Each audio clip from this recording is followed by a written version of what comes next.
Hello everyone. Sorry here. Thank you so much for joining me for Trinity Stamps July hop.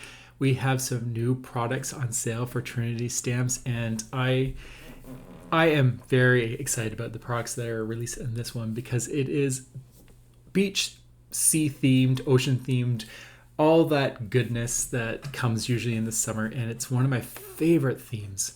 And so the die that I'm going to be playing with, which is on the screen there, is called the Porthole Circle Card Add-on. So this works with the Circle Card die. So I will link that in the description box below. But I'm going to create an A2 size card. I'm going to bring in a couple other products from the previous release, which was the waffle die. It's a cover plate. And then I'm going to bring in the birthday simply sentiments. So let's just get right into this. I'm going to cut that porthole, that big round circle, in two colors. You are going to end up with a bunch of pieces, but you can do the reverse if you want to. So I'll have the lighter gray on the outside, and the reason for that is because I'm going to be cutting out the little screws, and you can see that die right there in the center. There's about, what is there, 15 little screws, and those go in the center of this porthole. And I'm going to use the dark gray for that, just to add a little bit of interest, just so that it's not so flat. Nothing wrong with a flat card, but sometimes let's try to elevate it a bit. And I'm going to bring in some, looks like Rocky Slope Pink Fresh ink. And I'm just going to go around the edge and then kind of in the center too, mostly just accentuating that. Is accentuating the right word? I just want to make sure that the line is quite dark. You won't notice it too much when you bring in that dark gray ring, but why not just take the extra minute to do that? I have cut a piece of acetate. I used the circle die from Trinity Stamps as one of the nesting dies, and I just picked one that was almost as big as this ring. I'm not sure. Hold on, let me just grab my ruler here. So the circle is, I should have known that. It's 4¼ inches. So most likely the acetate piece would have been 4 inches or 4 1/8. But you just want a little bit less. And the reason for that is so that you don't have to trim it off if you miss a line or anything like that. But there we go. And now let's put the inset in, and that's in the darker gray. And we're getting our porthole. So if you're not sure what I'm creating, I will be creating a fun shaker card. I mean, it's a porthole. It's the perfect shape for a shaker card. I mean, I'm not always into creating shaker cards because I don't know how to execute it the best, but a circle, that's quite easy, especially when it cuts at the center for you. That's one of the biggest challenges, is trying to get those nested dies just right. So here are all the screws. It will cut out 15, but you only need 14 of them. So that's okay, because I think I lost one in transition from the die machine to here because I only have 14 in there. And all you need to do is add a little dot of glue, not too much. And then we have our pickup stick from Trinity Stamps, and we're just going to pick them up and pop them down. And they're very easy to they stick very well to that waxy tip. And then it will just release once it touches the glue. There we go. That looks quite nice. Now that the acetate the paper has glued to the acetate for a little bit of time so that I'm feeling more confident it's not going to move around, let's flip this around and grab some foam tape to put around. The foam tape that I'm using is roughly 1/8 of an inch.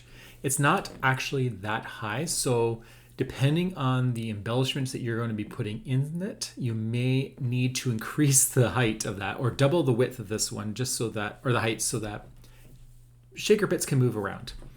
I'm going to be using the little seed bead. I can't remember the name of them, but they're from Trinity Stamps, and you'll see them in a moment, probably near the end of the video. And we're going to be adding those, and they are very low profile, and because they're all round, not a problem. Here is the background that I'm using. This is the exact same size, so this is 4¼ inches. It might be a smidge less, like a 16th of an inch less. I think it is. So Trinity Stamps has 2 nesting dies of circles, and they're very similar looking, except they're off by like a 16th of an inch.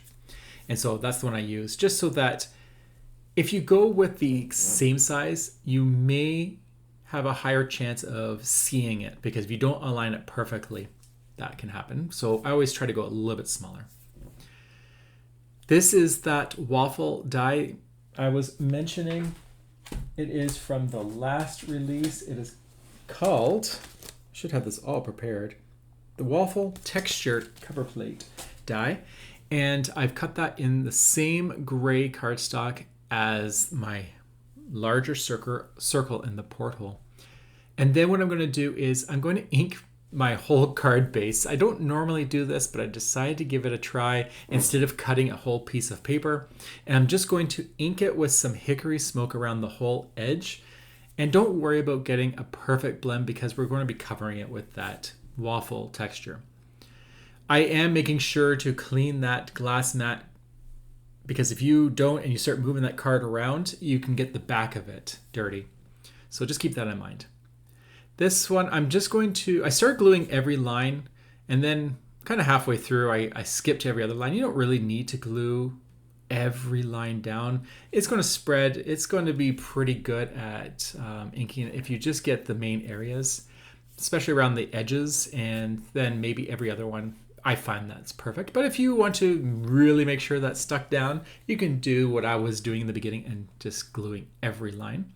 And then this is an A2 size, so it will fit perfectly. Do be careful not to misalign it, because it's the perfect size. So if it's just slightly off, you will know. But it's not a big deal. You can always trim your card a smidge off, and no one will know it's not a true A2 size. That's my tip for today. So there we go. They have my background, and now we're going to go ahead and play around with all these little accessories. We have some seaweed. There are 2 types of seaweed. I'm going to stick with just the 1 and 2 green shades. And then I've cut the coral in 2 shades of coral color. There's also, I believe it looks like waves. So if you, they're like little squiggles, almost like worms, but I'm pretty sure they're not worms. They're probably ripples in the water. So you could ideally cut those in white, or maybe a darker color or a lighter color, and just put them in the background, and that will create that nice ripple effect in your water. Just show movement. That'd be kind of fun. But I'm keeping mine relatively simple. I'm trying to make sure that I get a nice little scene at the bottom, kind of like if we're just getting to the bottom of the ocean in our submarine, and you're seeing just the tops of all this coral. So I'm trying to make sure that all of these pieces are aligned perfectly. I will say, full disclosure, I did not do this the best way, and thankfully it worked for me. So you will see what I do, and you'll probably be screaming, "What are you doing?" There is totally a better way of doing this. And so what I should have done was filled that circle with all the embellishments and then glue the back to it so that it's one piece. But I like to make things difficult because I don't think things through while I am recording, apparently. So enjoy, and you see it coming. So I go ahead and glue my circle down to my base, and this is looking really fun. I love that waffle texture background. Just something so subtle. It's just inked background with a flat colored cardstock base on top of it. And I think it looks really cool. And then when you add your scene, the water, you could have inked that one. There was a sneak peek the other day, and it looked fabulous. Someone had inked up that background to make it look like a beautiful outdoor water scene, and it was beautiful. So different options. I did cut the little fish in 2 shades of orange just to create some depth. I'm keeping my dark ones near the coral because they're hiding, and these ones are sunbathing near the top because fish sunbathe apparently. And then here's where the fun comes. So I realized I haven't put my shaker bits in, and this is going to be fun because they're round and they roll a lot. So I'm going to put my hand up. Luckily, all the little glued pieces are holding everything in place. I only heard 3 hit the floor. And you know when it hits the floor, because my floors are wood, and you hear ding, ding, ding, ding, ding, ding, ding, ding, ding. So only 3. That's not too bad for this because these things roll a lot. So I piled them in the center there, and the beautiful thing is they squish outwards because they're all round, and they'll be perfectly aligned. There's no stacking. It is such an awesome product for shaker cards. They sound amazing, and they also just move and work so beautifully. So definitely get your hands on some of these. They come in all colors, and there's mixture colors as well. To finish this card, I am going to add the sentiment. So this is the Simply Sentiment birthday stamp and die set. And the die set has the shadow dies that are going to cut out my birthday. And then on this die, actually, there is a die for the happy as well. But you can also use the new release. And that's the one where it has all the pieces that you can cut out. And hold on one second. It is called the Simply Sentimental Strips. In the name, and it cuts out the name. So there we go. Let's just glue this down. I wasn't going to add a sentiment. I actually sat on this for a couple of days because I really love how this looks, but let's just go ahead and add happy birthday and just put it down in the bottom so it doesn't block too much, and it looks quite nice like that too. Since I'm doing a voiceover, I'll just add the sound now so you can hear what it sounds like. Doesn't that sound amazing? Oh, I love this as a shaker card, and I hope you enjoyed this too. This has been a lot of fun. Don't forget that this is a hop. There are prizes to be won, and that'll be all in the description box below. There are also other designers who are creating fabulous products with all the new release, so definitely check that out on YouTube and Instagram. So until the next time, have a fabulous day, and I'll talk to you all later. Bye.